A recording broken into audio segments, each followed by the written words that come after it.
trying to overprotect, and you go on vacations with them. And as I said to you, when they're 11, 12, 13, it's like taking a strange couple on vacation that you pay for, and they don't talk to you. You're trying to entertain them, be entertaining, talk at dinner. They're sitting there, mum, not a word. They don't eat the food. They only want the dessert. They can't wait to get away from you. But so you got to put up with that. And then, of course, there's the wonders of college. When they go off to college, the college students today, glorified houses of ill repute, colleges. I love it. Take a look at what's in college today. College, the Ivy League. They produce wonders like Obama. That's the Ivy League today. New York City, WOR. John, you're on the Savage Nation. Go ahead, please. Hi, I'd like to give you a quick sidebar on that drunk who was driving the car. She also killed 3 men, 3 innocent victims driving the right way. I'm sorry, you're right. She killed them in the oncoming lane, yes. Correct. But getting back to the original story, which I'm very glad you did. It's a great story. I'm 51 years old. I make a great salary, and my biggest regret is never having children. So, in other words, all that sex and no kids, huh? If you think so. Well, you know, John, I use that line on some older friends who, always boast about their conquest and have no children. And the one way to get even with them, if you are a man who's raised children, to say, wow, all that sex and no children, how sad. But why didn't you get married? Because you had too much fun? You had it too easy with women? What? No, I put a lot into my career, a lot into what I was doing in life, and the pages on the calendar just slipped by. So, in other words, you were so devoted to your career that you paid not that much attention to finding a woman suitable to be a mother, right? Correct. I always thought it would just happen one day without a lot of effort, and it requires a lot of effort. Oh, it's a full-time job. Particularly today, the women are not, what they were 30 years ago. The women have become more like guys, thanks to the hags in the women's movement, and that's why the white race is dying. That's why they won't reproduce, because the women want to be men. They want to behave like men. They want to act like men. They've been encouraged to think like men, act like men, be like men. Consequently, they don't want to be women and they don't want to be mothers. So you could thank Bella Abzug and her cabal of witches for this. Yeah, with the hat. Bella with the hat. Yeah, remember her, that doll? That prize? Thanks for the call. Houston, Steve is on the other side of the line. Steve, go ahead, please. You're on the Savage Nation. Thank you, Michael. I'm 35 years old, and I have dogs, and I'm not going to have kids. And I'm going to tell you why. I don't want my kids in schools getting indoctrinated with liberalism, Muslim sensitivity, homosexuals getting married, adopting kids. I don't want to put them through that. The economy's bad. Why have another mouth to feed? But my main reason, Michael, I am very outspoken, just like you, about Obama and illegals and socialism. These people may come after me one day because I'm vocal. I don't want my kids being targets. So if they're going to come after me... No, it's a very... Hey, trust me, your thoughts are all rational. But let me say this, Steve. It's exactly men like you who need to have children. You're the exact kind of father that we need in this country. And let me explain something to you. Tell me when in history it has been easy to have children. Tell me when in history your ancestors found it smooth sailing ahead, and they went ahead because it was so easy for them to have children. Where did your people emigrate from? What country? I don't know too much about that. I think I have Irish, Swedish, a little German. All right, whatever they were. So you're European, you're of European descent? Yes.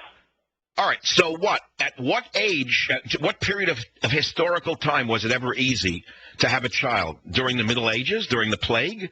How come people still had children? In other words, there's some deeper instinct for having children than worrying about the society at large. You cannot let the communists scare you off from the gene pool. Let them scare themselves off from the gene pool. Dave, I suggest that you actually look for a woman, a good woman, and you link up with her, and you're going to become 10 times stronger than you are alone. That would be my advice to you. And I'm not a matchmaker, Steve, don't get me wrong. But I can guarantee you there are at least a dozen women listening to this show right now who would love to meet you, but I can't do that for a number of reasons. I once did a dating show when I was a local host where guys would call, then I'd put them up with the women. Actually, I had a marriage take place once. But there's too much risk involved because there's psychos out there, Steve, and I know you're not one of them. Thanks for the... You don't know who anybody is. No, I got to take the guy in there. Play the sitar music for a minute. I got to clear my head for a minute. Look what's on the website. Bare-chested Putin strikes a macho pose. Vladimir Putin has buffed up his action man image and raised the pinup stakes among world leaders with another set of bare-chested holiday pictures. Certain point, I don't care how macho you are, you could do without the shirt off. I mean, I'm sorry, he looks like a tough guy, and I'm sure he is. But I don't care who you are. After the age of 50, your pecs start to look like your mother, not like your father. I mean, what are they? It's just nature that way. There's no way to fight aging. You could slow it down, but you're not going to live forever. That's why you may as well just give up. No, come on. That's what a lot of people do. Look at the suit Michael Douglas is wearing in that picture with his kids. Sad. Older men don't know how to dress. The hair comes out of the ears, the nose, the hair grows out of the eyes. No wonder the women look for younger men, the so-called cougars.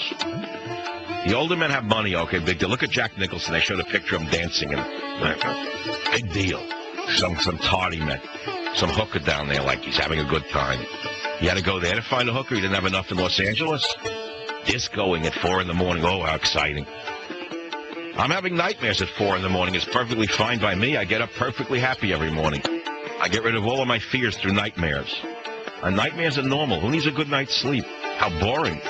Why would you want a good night's sleep? What do you want, like a flat line in your head? I can't wait to go to sleep at night not knowing what nightmares I'm going to have that night. It's like in Technicolor, 3D. Every worst nightmare in the world I have. Never hurt my health. All the medical science is backwards. They want you to suppress everything you feel, everything you think, everything you know. They think you're supposed to have a flat line. Anywho, here we are. Clinton's undermine Obama, meet Kim Jong-il while Hill grandstands. They're trying to make a comeback. When Clinton was president, Jimmy Carter upstaged Clinton by going to see Kim Jong mentally ill. And Clinton got very pissed off, right? So now Bill Clinton undermines Obama, goes there, gets the two journalists so-called back. And what is he doing it for? Tell me why Bill Clinton did this. To advance his wife's career. In other words, she's Secretary of State. Why did he go? Tell me why he went, not her. Think about these two. They're waiting in the wings, my friend. They want the West Wing again. They know that Obama's extremely unpopular, and they are waiting for the opportunity for her to become president. Now, that's another question. Would she be less of a Leninist than he is, than Obama? I don't really know. It's hard to say. I think that they're more pragmatic than Obama, who is still the professor trying to push the left-wing professor's view of his world onto the rest of us, while the Clintons have been around long enough to have met, I think, the middle ground, number one. And Bill has gotten so much money over the years that I think he's been somewhat inoculated against the kind of socialism you see coming out of Obama. You know what I'm saying? But I really don't know what kind of leader she would be. She has done nothing for the Michael Savage story, which is a mistake for her, because I will prevail one way or the other. She could have a big win here by stepping in for me the way she has done for others. You say, well, they were arrested. Yes, they were. It's certainly a more severe case. But for a Western commentator such as myself, which is what I am, to be banned in Britain is a major league embarrassment for Hillary Clinton. She is the Secretary of State of the United States of America. One of her job duties is to represent the citizens of the United States of America to foreign countries. For me to be banned for reasons of free speech, to suppress my free speech, for Michael Savage to have been selected by the government of England to be banned in order to balance the list of terrorist Muslims, is something that should offend Hillary Clinton. But from the point of view of realpolitik, she ought to step in right now, and she should get the victory. Because I am going to get it one way or the other. I will be off that list. It's going to take time, but it will happen. I'll be right back. Armstrong and Getty. They're not bullies with a microphone. Weekday morning, 6 to 10. Talk 910 KNEW.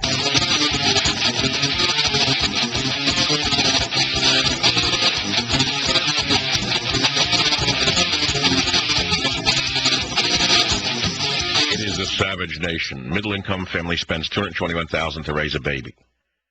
That's low. That's much more than that. Much higher than that. But it's expensive. And the question is, are children worth it, and why do you have children? I've been asking that for almost an hour now. And some have said no, some have said yes. And, you know, I look, not everyone should have a child. Let me make it very clear. I mean, there's no necessity for you to have a child. I mean, some should and some shouldn't. There are people who should not have children. It doesn't mean they're bad people. There are people who are too egocentric. There are people who are too narcissistic. In other words, too selfish to have a child. The child grows up crazy from a narcissistic parent who does not pay them attention or competes with them. I mean, we know them. Remember Mommy Dearest, for example, with Joan Crawford? I'm giving an extreme example. They're much worse than that, where the mother is in competition with the daughter or doesn't pay attention to the daughter or worse, beats the daughter, whatever. That should have had a child? So, I mean, we're not talking about the obvious who shouldn't have, like the welfare people who have them just for the money. We're talking about psychologically, or people who are unfit to have a child. So